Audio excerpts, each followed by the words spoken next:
Hello and welcome back to Shakesyear. We are working on the Taming of the Shrew, and we get to hear from Hortensio today, or as he's kind of sort of known at this particular moment in the play, Litio, L-I-T-I-O, Litio. This is sort of Act 2-ish. Some people call this Act 2, Scene 1. Some people call this Act 2, Scene 2.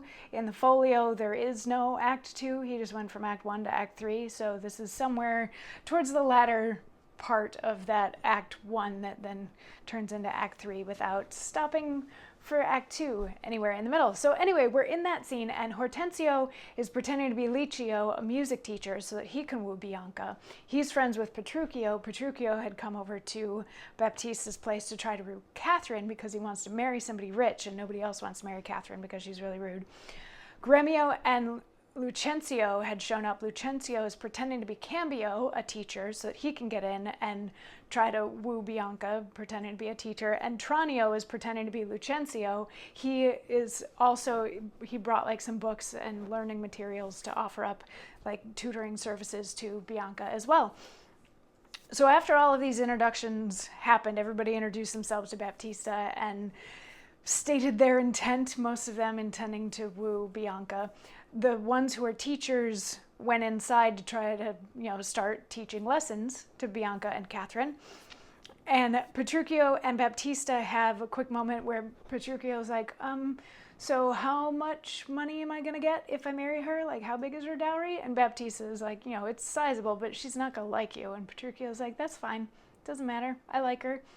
Two fires that burn together burn brighter than the wind that blows them out, like all this sort of stuff. So he's in it to win it with this woman who's supposed to be very difficult, who he hasn't even actually met yet.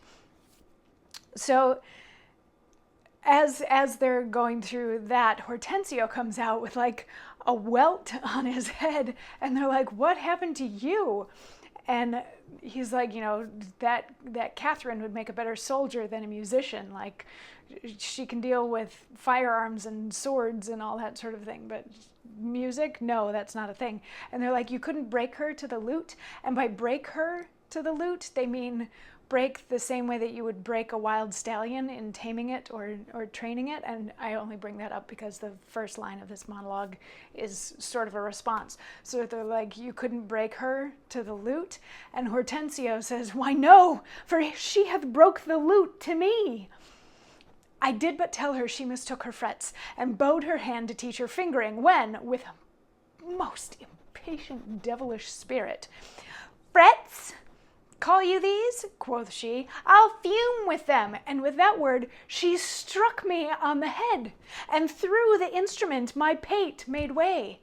And there I stood amazed for a while, as on a pillory, looking through the lute, while she did call me rascal, fiddler, and twangling jack, with 20 such vile terms as she had studied to misuse me so.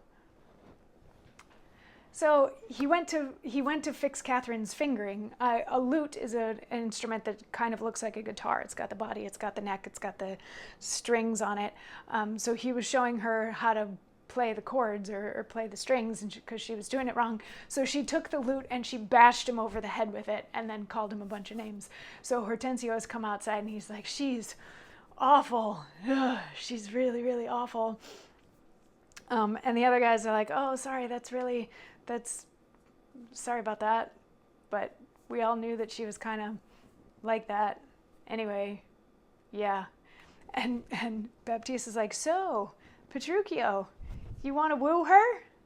Should we bring her out here, or do you want to go inside? Like, you ready for this? You ready for this?